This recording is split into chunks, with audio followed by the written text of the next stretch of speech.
ನಿಮಗೆ ಜಾಮೂನ್ ಅಂದರೆ ತುಂಬ ಇಷ್ಟ ಆದರೆ ಡಯಟಲ್ಲಿದ್ದೀರಾ, ಮಕ್ಕಳಿಗೆ ಒಳ್ಳೆ ಪ್ರೋಟೀನ್ ಸಕ್ಕರೆ ಬೇಡ ಡಯಟ್ ಮಾಡ್ತಾರೆ ಅಥವಾ ಶುಗರ್ ಇದೆ ಅಂತಂದರೆ ಈ ರೀತಿಯಾಗಿ ಮಾಡ್ಕೊಳ್ಳಿ. ಗೆಣಸನ್ನು ಚೆನ್ನಾಗಿ ಮೊದಲು ಬೇಯಿಸ್ಕೊಳ್ಳಿ. ಮತ್ತು ಅದು ಬೇಯಕ್ಕಿಟ್ಟ ನಂತರ ನೀವು ಸಕ್ಕರೆ ಪಾಕಕ್ಕೆ ಇಟ್ಕೊಳ್ಳಿ. ಒಂದೆಳೆ ಪಾಕದ ನೀವು ಜಾಮೂನ್ಗೆ ಹೇಗೆ ಪಾಕ ಮಾಡ್ಕೋತೀವಿ ಆ ರೀತಿ ಸಾಕು. ಡಯಾಬಿಟಿಕ್ ಇರೋರು ಬೆಲ್ಲದ ಪಾಕ ನಾನು ಮಾಡ್ಕೋಬೋದು, ಇಲ್ಲ ಅಂತಂದರೆ ಗೆಣಸೇ ಸ್ವೀಟ್ ಆಗಿರೋದ್ರಿಂದ ಅದರಲ್ಲೇ ಹಾಕ್ಕೋಬೋದು. ಆಪ್ಷನ್ಸ್ ಏನು ಬೇಕಾಗಿಲ್ಲ. ನೆಕ್ಸ್ಟು ಪನ್ನೀರ್, ನಾನೊಂದು 50 ಗ್ರಾಮಷ್ಟು ನಂದಿನಿ ಪನ್ನೀರನ್ನ ತುರ್ಕೋತಾ ಇದ್ದೀನಿ.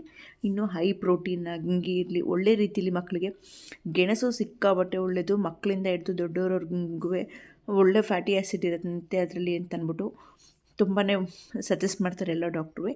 ತುಂಬಾ ಒಳ್ಳೆಯ ರೆಸಿಪಿ. ಹಾಗಾಗಿ ಪನ್ನೀರನ್ನ ತುರಿದು ಸೈಡಿಗೆ ಇಟ್ಕೊಂಡು ಎಲ್ಲ ಗೆಣಸಿನ ಏನು ಬೇಯಿಸ್ಕೊಂಡಿದ್ದೀರ ಅದನ್ನು ಸಿಪ್ಪೆ ತೆಗೆದು ಅದು ಎಲ್ಲ ಹಾಕ್ಕೊಳ್ಳಿ. ಗೆಣಸನ್ನು ಹಾಗೆ ಬೇಕಾದ್ರೂ ತಿನ್ಬೋದು. ಡಯಾಬಿಟಿಕ್ ಇರೋರು ಸಕ್ಕರೆ ಪಾಕಕ್ಕೆ ಹಾಕೋದು ಬೇಡ ಅನ್ನೋದಾದರೆ ನೀವು ಇಲ್ಲಿ 1-2 ಚಮಚ ಹಾಲಿನ ಪೌಡ್ರ್ ಹಾಕೋತಾ ಇದ್ದೀನಿ. ಇದಕ್ಕೇ ನೀವು ಕಂಡೆನ್ಸ್ ಮಿಲ್ಕ್ ಅಥವಾ ಮಿಲ್ಕ್ ಮೇಡ್ನ ಹಾಕ್ಕೊಂಡ್ರೆ ಅಲ್ಲೇ ಒಂದು ಸ್ವಲ್ಪ ನ್ಯಾಚುರಲಾಗಿ ಸ್ವೀಟ್ ಬಂದುಬಿಡುತ್ತೆ, ಆರಾಮಾಗಿ ತೊಂದರೆ. ಆವಾಗ ಸಕ್ಕರೆ ಪಾಕಕ್ಕೆ ಹಾಕೋ ಅವಶ್ಯಕತೆ ಇಲ್ಲ. ಎಲ್ಲದನ್ನು ಹಾಕಿ ಚೆನ್ನಾಗಿ ಸ್ಮ್ಯಾಶ್ ಮಾಡ್ಕೊಳ್ಳಿ. ಸ್ವಲ್ಪ ಬೈಂಡಿಂಗ್ ಬರೋಕ್ಕೆ ಹಾಲು ಒಂದು 4 ಹನಿ ಅಥವಾ 1-2 ಸ್ಪೂನಷ್ಟು ಹಾಕ್ಕೊಂಡು ಚೆನ್ನಾಗಿ ಸ್ಮ್ಯಾಶ್ ಮಾಡಿ ರೆಸ್ಟ್ ಮಾಡೋದೇನು ಬೇಕಿಲ್ಲ.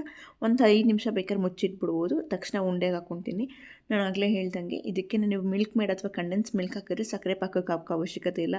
ಮಕ್ಕಳಿಗೆ ಹಾಗೆ ಬಂದು ನೀವು ಜಾಮೂನ್ ನಾವೇನು ಡೀಪ್ ಫ್ರೈ ಮಾಡ್ತೀವಿ ಅದ್ರ ಬದಲು ನೀವು ಪಡ್ಡಂಚಲ್ಲಿ ಮಾಡ್ಕೋಬೋದು. ಏಕೆಂದರೆ ಗೆಣಸನ್ನು ಬೇಯಿಸಿರ್ತೀವಿ, ಹಾಲಿನ ಪೌಡ್ರನ್ನು ಬೇಗ ಬೇಯುತ್ತೆ ಮತ್ತು ಪನ್ನೀರ್ ಕೂಡ ಬೇಗ ಬೇಯುತ್ತೆ. ತುಪ್ಪ ಹಾಕ್ಕೊಂಡು ಚೆನ್ನಾಗಿ ಎಲ್ಲ ಕಡೆಯೂ ಮೀಡಿಯಮ್ ಫ್ಲೇಮಲ್ಲಿ ಒಳಗೆ ಬೇಯೋ ಥರ ನೀವು ಚೆನ್ನಾಗಿ ಬೇಯಿಸ್ಕೋಬೇಕು.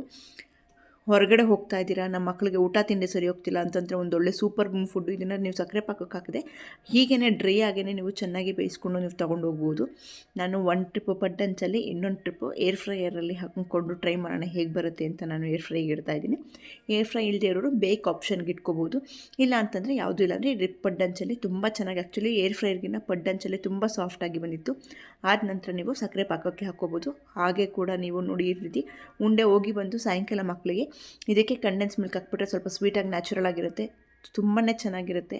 ಹೋಗಿ ಬಂದು ಅಥವಾ ಟ್ರಾವೆಲ್ ಮಾಡ್ತಾಯಿದ್ರೆ ನಮ್ಮ ಮಗು ಏನೂ ತಿಂತಾಯಿಲ್ಲ ಅನ್ನೋದಾದರೆ ಆರಾಮಾಗಿ ಈ ರೀತಿ ನೀವು ಬಾಲ್ಸ್ನ ಕ್ಯಾರಿ ಮಾಡ್ಕೋಬೋದು ಒಂದು 8 ಕಂಟೈನರ್ ಅಥವಾ ಪ್ಯಾಕೆಟ್ಗೆ.